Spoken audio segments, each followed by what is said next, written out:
এখন শুধু ওকে বাঁচান। ছোট্ট অরিনকে তখন জরুরি অপারেশন থিয়েটারের ভেতর নিয়ে যাওয়া হলো। দরজা বন্ধ হয়ে গেল ধপ করে। বাইরে দাঁড়িয়ে মিস্টার ওমসের শরীর এক অদ্ভুত অস্থিরতায় কাঁপছে। কখনো থিয়েটারের দরজার সামনে দাঁড়িয়ে থাকছেন, কখনো বা ঘুরে ঘুরে হাঁটছেন। কপালের শিরাগুলো ফুলে উঠেছে, চোখ দুটো লাল হয়ে আছে। ড্রাইভার বারবার এসে সাহস দিচ্ছেন। স্যার, আপনি চিন্তা করবেন না, বাচ্চাটার কিচ্ছু হবে না ইনশাআল্লাহ। আল্লাহ নিশ্চয়ই ওর পরিবারের সহায় হবে, ওকে সুস্থ করে বাঁচিয়ে তুলবে। ড্রাইভারের মুখে পরিবারের কথা শুনে মিস্টার ওমস এক মুহূর্তের জন্য থমকে গেলেন। নিজেকে ফিস ফিস করে বলেন। পরিবার? তারপর কিছু একটা ভেবে ড্রাইভারকে তৎক্ষণাৎ বলে। শুনুন, ওর পরিবারকে জানানোর প্রয়োজন। স্কুলে কল দিয়ে সব খুলে বলুন। ওর পরিবারের সাথে যোগাযোগ করতে বলুন। হাসপাতালের ঠিকানা দিয়ে দিন যত দ্রুত সম্ভব। মিস্টার ওমসের এরকম অবিমিশ্রকারিতা দেখে ড্রাইভার আর এক মুহূর্ত দেরি না করে তার থেকে দূরে চলে গেলেন ওনার কথা অনুযায়ী কাজ করতে। কিছুক্ষণ পর অপারেশন থিয়েটার থেকে একজন ডাক্তার বেরিয়ে এসে ওমসকে বলেন। স্যার, রক্ত লাগবে, বি পজিটিভ, এখনই, যত তাড়াতাড়ি সম্ভব। তা না হলে বাচ্চাটাকে বাঁচানো একেবারে অসম্ভব। মিস্টার ওমস একটু দেরি না করে কোনো দ্বিধা ছাড়াই বলে। রক্ত? আমার রক্ত বি পজিটিভ, আমি দিচ্ছি রক্ত। কথাটা শুনে ডাক্তারও আর দেরি না করে দুজন নার্সকে ডেকে মুহূর্তের মধ্যেই তাকে রক্ত নেওয়ার জন্য একটা কেবিনে নিয়ে গিয়ে প্রস্তুত করলেন। রক্ত দিলেন তিনি। আধা ঘন্টারও বেশি সময় ধরে রক্ত দেওয়ার পর ক্লান্ত শরীরে কেবিনে বিশ্রাম নিতে বলা হলো তাকে।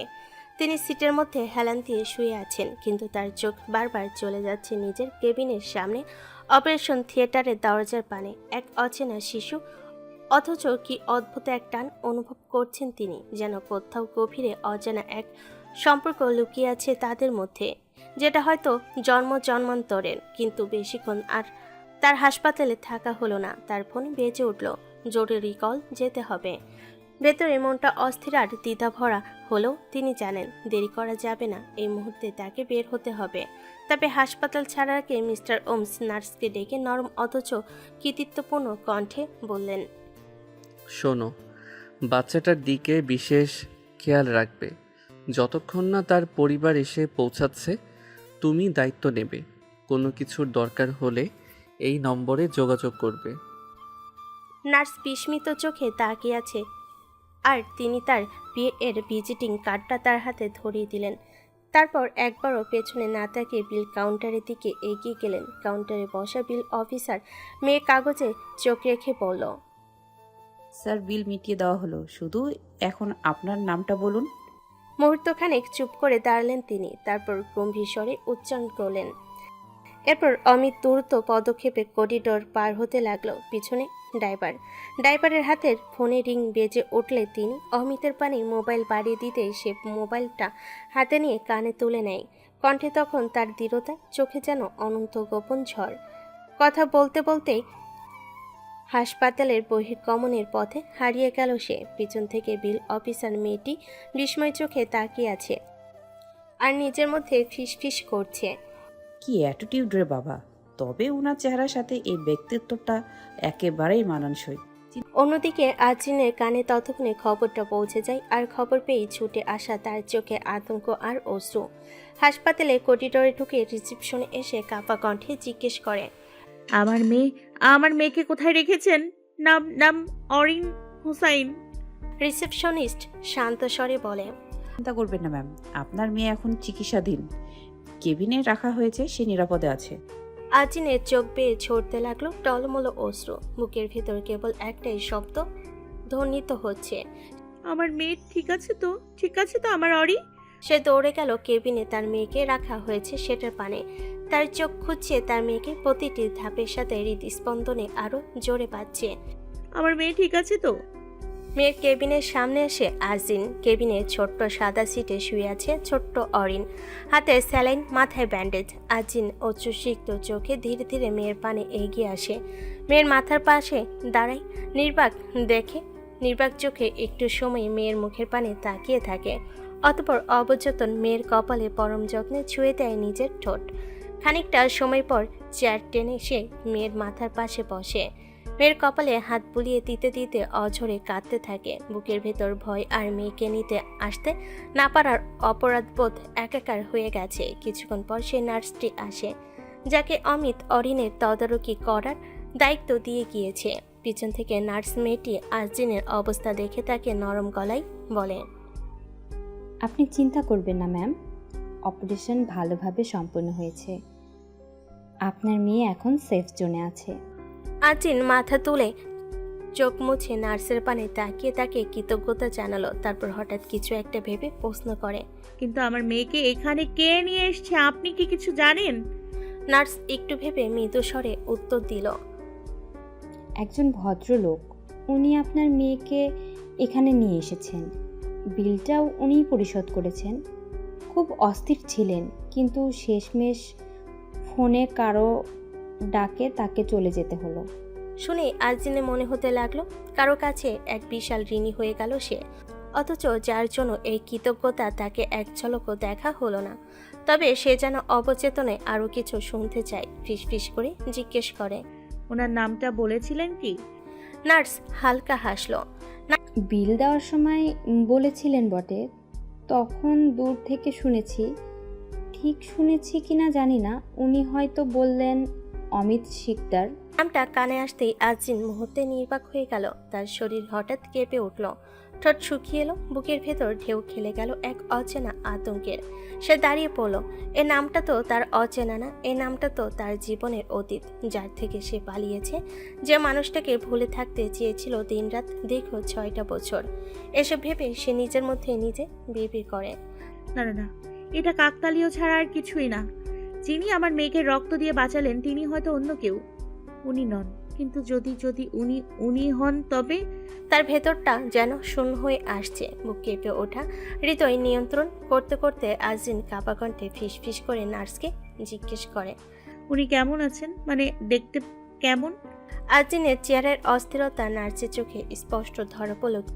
তিনি কিছুটা ভেবে হলেও শান্ত স্বরে বলে, দুঃখিত ম্যাম, আমি খুব ভালো করে লক্ষ্য করিনি। তবে যতটুকু দেখেছি খুব ভদ্রলোক মনে হলো। চোখ মুখে এক ধরনের অস্থিরতা ছিল, হয়তো সেটা আপনার মেয়ের জন্যই। নার্সের কথাগুলো শোনার পর আজরিন এক মুহূর্ত থেমে দাঁড়ালো। তারপর সিদ্ধান্ত নিয়ে বলে, নার্স, আমার মেয়েকে অপারেশন থিয়েটারে নেওয়ার আগে নিশ্চয়ই ওনার সাইন নেওয়া হয়েছে, তাই না? হুম। প্লিজ উনি যেই ডকুমেন্টসে সই করেছেন সেটা একটু নিয়ে আসুন, আমি দেখতে চাই। হয়তো হয়তো এটা আমার মনের সকল প্রশ্নের উত্তর দেবে। আজরিনের কথাই নার্স মেয়েটি দ্রুত কেবিন থেকে বের হয়ে যায়। কিছুক্ষণ পরে নার্স ডকুমেন্ট নিয়ে আসলো। আজরিনের চোখ কাগজে, সইটা স্পষ্ট তার পরিচিত। সেটা দেখেই নিঃশব্দে তার শ্বাস ছুটল, হাত কেঁপে উঠল। মুহূর্তে সব কিছু মিলল। এই মানুষটাই অমিত শিকদার, 6 বছর আগে সেই মানুষটাই যে আজরিনের জীবনের অন্ধকারের প্রবর্তক। সে চুপচাপ দাঁড়িয়ে রক্তাক্ত বুকের ভেতর এক অদ্ভুত অস্থিরতা অনুভব করলো। টানা শীতলতা, ভীতি, সবই একসাথে। আজ তার মেয়ের জীবনে ঢাল হয়ে দাঁড়ালো সেই পুরনো মানুষ অমিত শিকদার। ভাবতে তার দম বন্ধ হয়ে আসছে। নার্সের সাথে আর কথা বলার শক্তি রইল না তার। চোখের সামনে সব ধীরে ধীরে ঝাপসা হতে লাগলো। একটু পর নার্স চলে যায়। আজিন আস্তে আস্তে আবার মেয়ের মাথার পাশে চেয়ারে বসে পড়ে। ছোট্ট মেয়েটি তখনও গভীর ঘুমে তলিয়ে আছে। আজিন তার নরম হাতটা শক্ত করে ধরে। চোখ ভরা তার অশ্রু। ফিসফিস করে ঘুমন্ত মেয়েকে উদ্দেশ্য করে বলে, আমার অরি, তুমি কি জানো তোমার জীবনে আজ তোমার পাপ্পা এসে যে এই অসময়ে তোমার পাশে ছিল, কিন্তু আমি যে চাই না তুমি কখনো ওনার মুখোমুখি হও, ওনার কালো ছায়া তোমার জীবনে পড়ুক। কিন্তু নিয়তি কেন প্রতিবারই আমার সাথে নিষ্ঠুর খেলা খেলে? এসব কেঁদে বলতে বলতে সে মেয়ের হাতের উপর মাথার ঠাঁই মিলায়। অরিনের চোখ তখনও বন্ধ, তবু যেন সে মায়ের এই কথার সুর অনুভব করে। ক্ষীণভাবে তার আঙ্গুলের নড়াচড়া করে ওঠে। এদিকে আজরিনের বুক হুহু বেড়েই চলেছে। কান্না জমে গেল কণ্ঠে। সে ভেতরে ভেতরে ভাবতে লাগে, অতীত কেন আমার পিছু ছাড়ছে না? আমি তো ভেবেছিলাম সব শেষ, সব ভুলে গেছি। তবু কেন আবার সামনে এসে দাঁড়ালো সেই মানুষটা যে আমার জীবনে কেবল যন্ত্রণা এনে দিয়েছিল? সেই নিষ্ঠুর মানুষ আজ আমার মেয়ের পাশে ঢাল হয়ে দাঁড়িয়েছে। আমি কি এটা স্বীকার করতে পারবো? আজিন মাথা তুলে মেয়ের পানে এক মুহূর্ত তাকালো, তারপর কপালে চুমু খেলো। কান্নার ভেতর নিজেকেই প্রশ্ন করলো, নাকি এই আমার নিয়তি, আমার অতীত, আমার বর্তমান আর আমার ভবিষ্যৎ এই মানুষটা থেকে আমাকে পালাতে দেবে না? হাসপাতালে নীরব কেবিনের ভেতর অরিনের শ্বাস প্রশ্বাসের শব্দই আজরিনের স্বস্তির একমাত্র কারণ। যদিও এতে তার মনের ভেতর প্রশ্ন, ভয় আর কৌতূহলের ঢেউ থামছে না। তখনই মোবাইল কেঁপে ওঠে। তুলির কলটা রিসিভ করতেই ওপাশ থেকে তুলির উদ্বিগ্ন কণ্ঠে ভেসে এলো, ম্যাম, অরিশোনা কেমন আছে এখন? ডাক্তার কি বলেছে? আজরিন ভাঙ্গা গলেই বলে, হ্যাঁ, এখন একটু স্টেবল, তবে এখনো জ্ঞান ফেরেনি। ডক্টর বলেছে নজরে রাখতে হবে। তুলি নিঃশ্বাস ছেড়ে স্বস্তির স্বরে বলে, ওর খেয়াল রাখবেন ম্যাম। আচ্ছা ম্যাম, যেটা বলতে কল করেছি, মিস্টার ওমস আজ কোম্পানিতে আসবেন না, উনি সরাসরি হোটেলে গিয়ে উঠবেন। আজরিন বিস্মিত হয়ে চোখ মেলে তাকায়, বলে, হোটেলে উঠবেন মানে? কোন হোটেলে? ওপাশ থেকে তুলি নির্দ্বিধায় উত্তর দেয়, ম্যাম, আপনি যে হোটেলে উঠেছেন, হোটেল ওয়ারিনগেন্ট, ওই হোটেলটা তো ওনারই মালিকাধীন। ওটাই ওনার স্থায়ী থাকার জায়গা। যখন ঢাকায় আসেন ওখানেই উঠবেন। আজরিন স্তব্ধ হয়ে গেল আর ভেতরে ভেতরে ভাবতে থাকে। এই কোম্পানির অনার সম্পর্কে আমাকে যে আর কত কি জানতে হবে, জানি না কত কি আমার অজানা। এপাশে আজরিনের নির্বাক চুপচাপ থাকায় ওপাশ থেকে তুলি আবার বলে ওঠে, ম্যাম, কিছু বলছেন না যে? কথা শুনতে পাচ্ছেন তো? আজরিন ধ্যান ভেঙে গলা ভারী করে বলে, না, কথা শুনতে পাচ্ছি, শুধু জানতে চাচ্ছিলাম উনি কোম্পানিতে কেন আসবেন না, কিছু কি জানো? ম্যাম, শুনেছি পার্সোনাল কাজের কারণে, তবে কাল নাকি আসবেন। তুলি ভদ্র গলে জবাব দিল, তবে তুলি ভালো হয়েছে আজ আমি অফিসে নেই আর উনিও আসছেন না। কোনো রকম নোটিশ ছাড়া অফিস ছাড়লাম, যেটা সম্পূর্ণ কোম্পানির রুলস এর বাইরে। তুমি বরং এর মধ্যে আমার হয়ে একটা ছুটির অ্যাপ্লিকেশন অফিসে জমা দিয়ে দিও। ওকে ম্যাম, আপনি নিশ্চিন্তে থাকুন। আচ্ছা, তাহলে আর কি, বাকি কথা না হয় সামনাসামনি দেখে হলে বলবো। ওকে ম্যাম, নিজের আর অরুষণার খেয়াল রাখবেন। ওকে, তুমি ওই দিকে সামলাও, আমাদের নিয়ে এত বেশি ভাবতে হবে না। কথাটা বলে আজরিন কলটা কেটে ফোনটা রাখে। তারপর অরিনের কপালে হাত রেখে শূন্যে তাকিয়ে থাকে। এইদিকে মিস্টার ওমস, যে আসলে অমিত, দ্রুত গাড়ি নিয়ে হোটেলের সামনে এসে থামে। সঙ্গে তার মিস্টার লোহান। অমিতের ক্লান্ত চোখ, তাড়াহুড়ো ভরা পা, লিফট দিয়ে উপরে উঠতে করিডরে ভেসে আসে এক বাচ্চার কান্নার শব্দ। তার রুমে দরজা খুলতে দেখা যায় ভেতরে 4 বছরের ছোট্ট এক বাচ্চা ছেলে কান্নায় ছটফট করছে। তার ক্ষুদ্র হাত পা এলোমেলোভাবে ছুঁড়ে যাচ্ছে আর তাকে সামলাতে হিমশিম খাচ্ছে হোটেলের 2 জন মহিলা স্টাফ আর রনি, যে অমিতের খালাতো ভাই, জীবনের দীর্ঘদিনের পথ চলার সঙ্গী। অমিত দরজায় দাঁড়াতেই হঠাৎ শিশুটির ভেজা চোখ সেদিকে গেল। মুহূর্তে কাঁদো কাঁদো গলায় তার চিৎকারে শোনা যায়, বাবা। শব্দটা শেষ হওয়ার আগেই এক নিমিষে ছোট্ট পা দুটো ছুটে আসে অমিতের পানে। এসে বাচ্চাটা দুহাতে শক্ত করে জড়িয়ে ধরে তার পা। সবার নজর তখন দরজার পানে। অমিত গম্ভীর চেহারা নিয়ে সামনে পানে তাকিয়ে থাকে, এক চুলও নড়ছে না। মহিলা স্টাফরা তখন শান্ত হয়ে বিনয়ের সহিত দাঁড়িয়ে রইল। আর রনি দীর্ঘশ্বাস ফেলে রুমের সোফায় বসে পড়ে। মুখচন্দ্রে হালকা ক্লান্তি হাসি টেনে বলে, ভাই, তুমি যদি আর একটু দেরি করতে আমি শেষ হয়ে যেতাম। 1 ঘন্টার মধ্যে এই ছেলে 1 সেকেন্ডের জন্য শান্ত হয়নি। ঘুম থেকে উঠে তোমায় দেখতে নাও পেয়ে এমন কান্নায় জোরালো যে মনে হচ্ছিল পুরো হোটেল মাথায় তুলবে। খেলনা দিয়ে শান্ত করতে চাইলাম তো খেলনা ছুঁড়ে ফেলছে, খাবার দিলাম তো মুখ ঘুরিয়ে নিয়েছে। শেষমেশ তো আমার মাথা ঘুরে গেল। উপায় না পেয়ে হোটেলের মহিলা স্টাফদের ডাকলাম, কিন্তু তাতেও কাজ হচ্ছে না দেখে তোমায় কল দিলাম। অমিত ভুরুকুচকে ঠান্ডা গলায় জবাবে বলে, একটা বাচ্চা সামলাতে পারিস না, এই তোর সামর্থ্য? হ্যাঁ ভাই, এটাই আমার সামর্থ্য। এবার তুমি পারলে তোমারটা সামলাও। ঠিক তখনই ছোট্ট ছেলেটা মাথা তুলে অশ্রুসিক্ত চোখে তাকায় অমিতের পানে। মুহূর্তেই অমিতের চোখ বদলে যায়। তার চোখের কঠিন শীতলতা গলে গিয়ে সেখানে ফুটে ওঠে অদ্ভুত কোমলতা। সে হাঁটু গেড়ে বাচ্চাটার সামনে বসে, দুহাতে তার দু কাঁধে আলতো করে ধরে। অশ্রুভেজা চোখে ছোট্ট ছেলেটি কিছুক্ষণের জন্য নিঃশব্দে তাকিয়ে থাকে তার পানে, তারপর মুহূর্তেই বুকের ভেতর লুটিয়ে পড়ে। ক্ষুদ্র দুটি হাত শক্ত করে আঁকড়ে ধরে তার গলা। ভাঙ্গা ভাঙ্গা স্বরে হেসকি তুলে বলতে থাকে, পাপা, তুমি কোথায় ছিলে? তুমি জানো আমি ঘুম থেকে উঠে তোমার পাইনি। তুমি কোথায় ছিলে? আমার ছেলে নিয়ে দিলে না। তুমি জানো না আমি সময় ছাড়া একটুও থাকতে পারি না। অস্পষ্ট অভিযোগগুলো বাচ্চাটার জর্ণকণ্ঠে ভেসে এলো। তার প্রতিটি শব্দ যেন অমিতার বুক ভেদ করে ছড়িয়ে পড়ল গভীরে।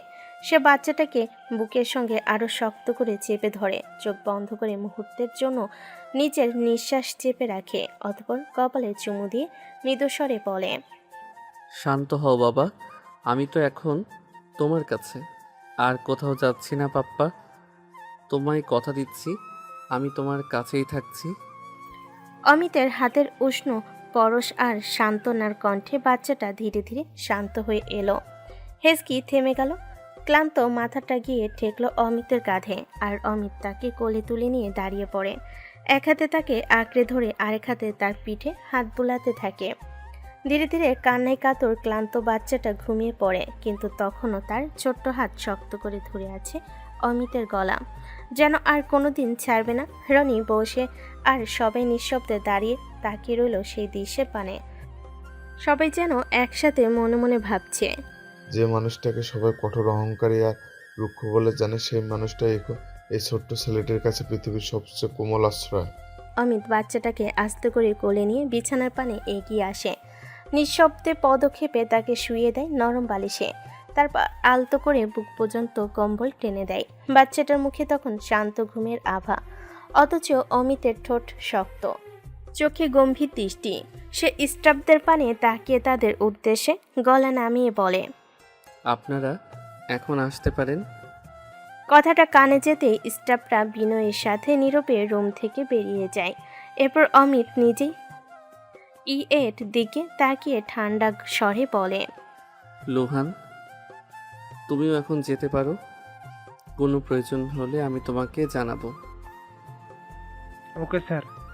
মৃদুস্বরে জবাব দিয়ে লুহান পা বাড়ালো দরজার পানে। আলতো করে বাহির থেকে দরজা আটকে চলে গেল লুহান। রুমে তখন নিস্তব্ধতা। আমি ধীরে ধীরে বিছানা থেকে উঠে আয়নার সামনে দাঁড়াই, ক্লান্ত চোখে নিজের প্রতিবিম্বকে এক ঝলক দেখে হাতের ঘড়িটা খুলে, তারপর গলার টাইট টেনে খুলে ফেলে। কোটও খুলে এক পাশে রাখে, আলমারির কাছে গিয়ে সেখানে খুলে নিজের গা মোছার তোয়ালেটটা তুলে নিল। তারপর এক পা করে এগিয়ে যায় ওয়াশরুমের পানে। রনি তখন সোফায় হেলান দিয়ে মোবাইল স্ক্রল করছে। অমিতের ভিতর থেকে দরজা লাগানোর শব্দে রনি চমকে ওঠে, সেদিকে একবার তাকায়, তারপর হেলান দিয়ে বসে আবার মোবাইল স্ক্রল করতে থাকে। মিনিট 20 পর ওয়াশরুম থেকে বেরিয়ে এলো অমিত, ভেজা চুলের পানি হাতে তোয়ালে দিয়ে মুছছে। তার দৃষ্টি গম্ভীর, মুখে কোনো ভাব নেই। রুমের সোফায় হেলান দিয়ে রনি এখনো মোবাইলের পর্দায় ফ্যালফ্যাল করে তাকিয়ে আছে। সেই দৃশ্য দেখে অমিত ঠান্ডা স্বরে বলে, তুই এখনো রুম থেকে যাসনি? তোকে কি আলাদা করে যেতে বলতে হবে? অমিতের কথায় রনি ধীরে মাথা তোলে, তার পানে কিছুক্ষণ চুপচাপ তাকিয়ে থেকে ভারী স্বরে বলে, ভাই, আমার জীবনে একটাই দুঃখ, তুমি আজ পর্যন্ত কোনোদিন আমার সম্মান দিয়ে কথা বলোনি। ছোট বলে যতভাবে খুশি ততভাবে কথা শোনাও, একবারও কি সুন্দর করে কথা বলা যায় না? আয়নার সামনে দাঁড়িয়ে ড্রয়ার খুলতে খুলতে অমিত নির্বিকার কণ্ঠে জবাব দেয়, তোর যেটা নাই সেটা আমি কিভাবে দিব? রনি ভুরকুচকে সোফা থেকে উঠতে উঠতে বলে, মানে? ড্রয়ার থেকে হেয়ার ড্রাই বের করতে করতে অমিত শান্ত অথচ ধারালো গলায় বলল, মানে তোর যদি সম্মান থাকতো তবেই না আমি তোকে সম্মান দিতাম। শূন্য ঘরে শব্দ হয় কি করে? রনি তার পানে এক পা করে এগিয়ে এসে চোখ সরু করে বলে, সম্মান নেই বলেছো? বাইরে কোম্পানিতে গেলে দেখো না, সবাই আমাকে স্যার বলে জীবন দেয়। সম্মান আমার ঠিকই আছে, শুধু তোমার কাছেই নেই, সেটা বলো। এবার হেয়ার ড্রাই চালু করে চুল শুকাতে শুকাতে অমিত নিস্পৃহ ভঙ্গিতে তাকায় রনির পানে, বলে, বাজে কথা বন্ধ করে বের হবি। নাকি কান ধরে বের করে দিব? রনি হালকা হাসে, বলে। সমস্যা নাই ভাই, অভ্যাস আছে। অমিত এবার এক পা এগিয়ে এসে দাঁড়ালো, কণ্ঠে শীতল হুমকি, বলে। আর এক পা এগোবি তো দেখবি আমার থেকেও খারাপ আর কেউ হবে না। রনি, তুই তো আমি চিনিস। রনি থেমে গেল, কিছুক্ষণ চুপ থেকে বলে।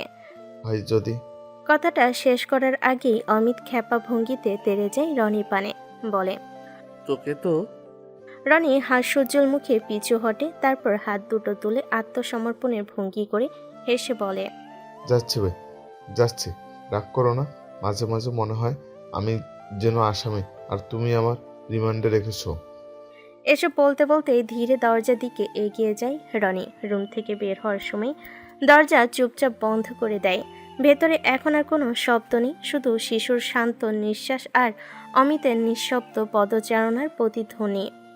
নিজের প্রয়োজনীয় কাজ ছেড়ে অমিত ধীর পায়ে বিছানায় এসে বাচ্চা ছেলেটার মাথার কাছে বসে, ছোট্ট কপালে আলতো করে হাত বুলিয়ে দেয়। শিশুটি তখনও নির্ভর ঘুমে ডুবে। একটু পর অমিত উঠে গিয়ে কফি মেশিন থেকে এক কাপ কফি বানায়। এক হাতে কাপ, অন্য হাতে ল্যাপটপ, বগলে মোবাইল নিয়ে ধীর পদক্ষেপে চলে যায় বারান্দায়। তার চোখ আটকায় ল্যাপটপের স্ক্রিনে। এক চুমুক কফি ঠোঁটে ছুঁয়ে আবার ল্যাপটপে মন দেয় সে। কিছুক্ষণ পর হঠাৎ ল্যাপটপের পাশে রাখা মোবাইলটা বেজে ওঠে। অমিত ল্যাপটপ থেকে দৃষ্টি সরায় স্ক্রিনে। তাতে ভেসে উঠছে লুহান কলিং। সে মোবাইলটা তুলে ঠান্ডা নিরাবেগ কণ্ঠে বলে। হ্যাঁ, যা বলার বলো, সময় নষ্ট করো না। ওপাশে লুহান কিছু বলতে থাকে। অমিত মনোযোগ দিয়ে শোনে, তারপর শুধু সংক্ষিপ্তভাবে উত্তর দেয়। আমাকে মেইলে পাঠাও, আর কোনো নির্দেশ দরকার হলে আমি জানাবো। ফোন কেটে দিয়ে মোবাইল পাশে রেখে দেয় সে। তারপর দৃষ্টি ঘোরায় ভেতরের পানে। বিছানায় ছোট্ট ছেলেটা শান্তভাবে ঘুমাচ্ছে। অমিত কয়েক মুহূর্ত তাকিয়ে থাকে।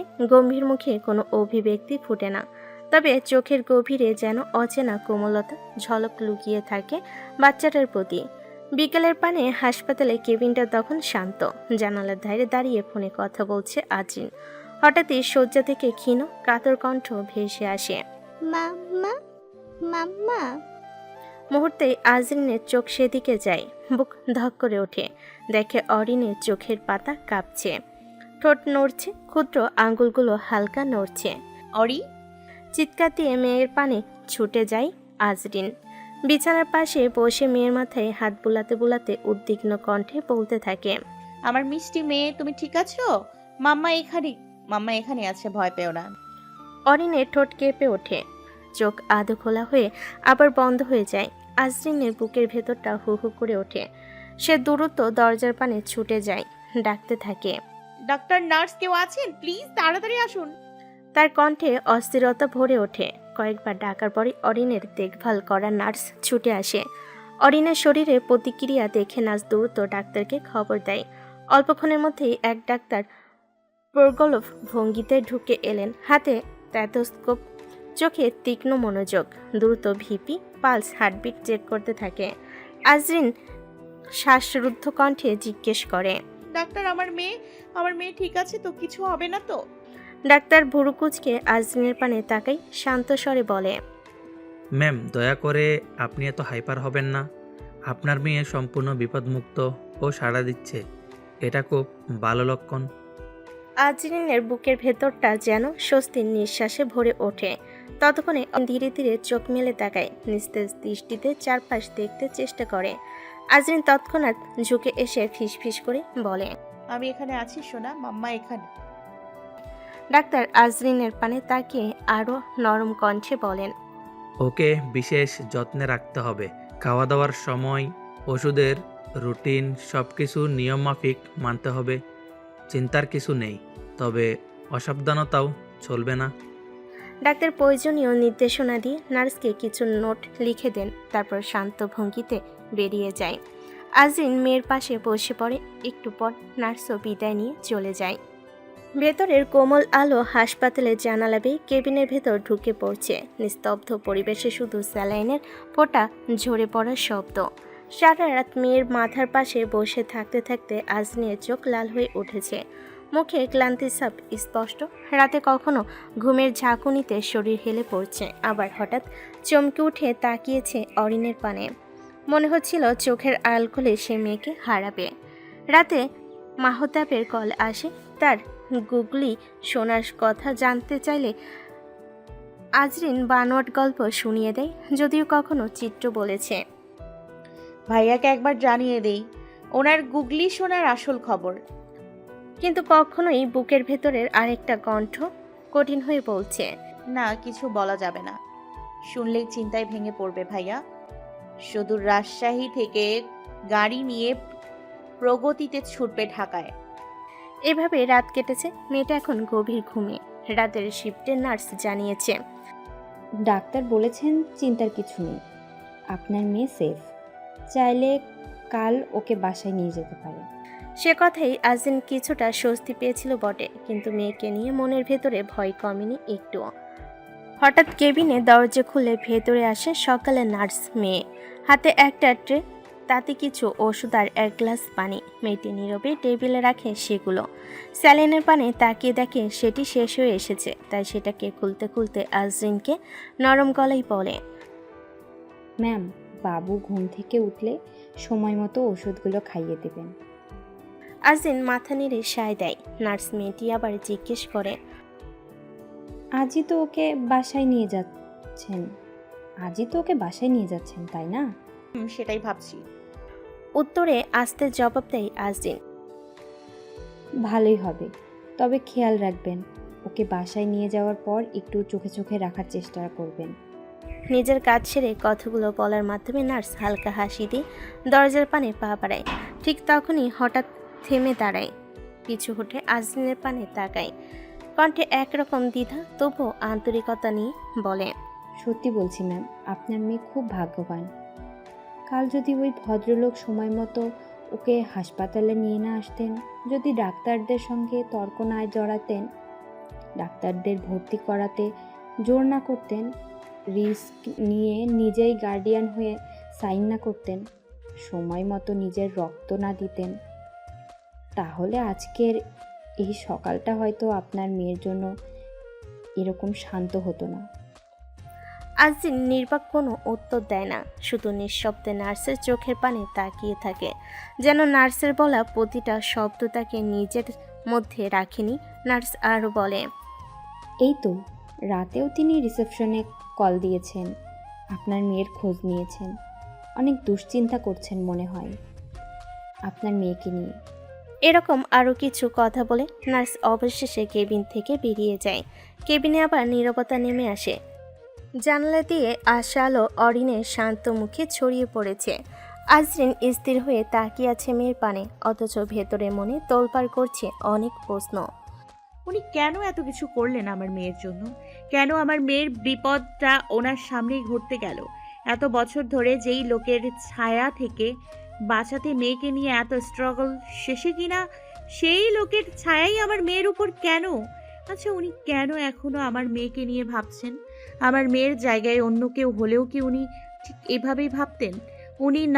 উনি মানুক বা না মানুক, চান বা না চান, অরিন তো ওনারই অস্তিত্ব, আত্মিক টান তো ওনাদের মধ্যে অবশ্যই আছে। তাহলে কি সেই টানেই উনি অজান্তেই আমার মেয়েকে নিয়ে এখনো ভাবছেন? এসব প্রশ্নের মাঝে তার বুকের ভেতরটা হঠাৎ আঁকড়ে ধরে অজানা আরও ভয়। চিত্র জানানে ভাবতেই তার শ্বাস বন্ধ হয়ে আসে। আচ্ছা, উনি কি এখনো এই শহরে আছেন? আমরা কি দুজন একই শহরে? যদি তাই হয়, তবে যদি আমি এখন ওনার মুখোমুখি হয়ে যাই, আমার কি মেয়েকে নিয়ে দেশে ফেরা ভুল হয়ে গেল? চিত্রার এসব ঝড় যখন অরিনের ভেতর ঘুরপাক খাচ্ছে, ঠিক তখনই তার নিস্তব্ধতা ভেঙে এক কাতর কণ্ঠে। সে হতভম্ব হয়ে তাকায় মেয়ের পানে। অরিন, তার মেয়ে, ধীরে ধীরে চোখ মেলছে। তা দেখে উদ্বিগ্ন অথচ স্নিগ্ধ কণ্ঠে ফিসফিস করে বলে, কি হয়েছে মামনি? তুমি একদম ঠিক আছো? মাম্মা তোমার পাশে আছি, ভয়ের কিছু নেই। অরিনের চোখ মেলে ধীরে ধীরে স্বাভাবিক দৃষ্টিতে চারপাশে তাকায়, আর তা দেখে আজরিনের বুকের ভার যেন খানিকটা হালকা হয়। রাতেও আজরিনের সঙ্গে কিছুটা সময় কাটিয়েছিল অরিন, তাই মেয়েকে ঘুম ভেঙে জেগে উঠতে দেখে আজরিন উদ্বিগ্ন হলেও খুব একটা অবাক হয় না। এদিকে কোম্পানিতে যাওয়ার জন্য ব্যস্ত অমিত। সকালে নিয়মমাফিক 7টায় গুছিয়ে আয়নার সামনে দাঁড়িয়ে আছে।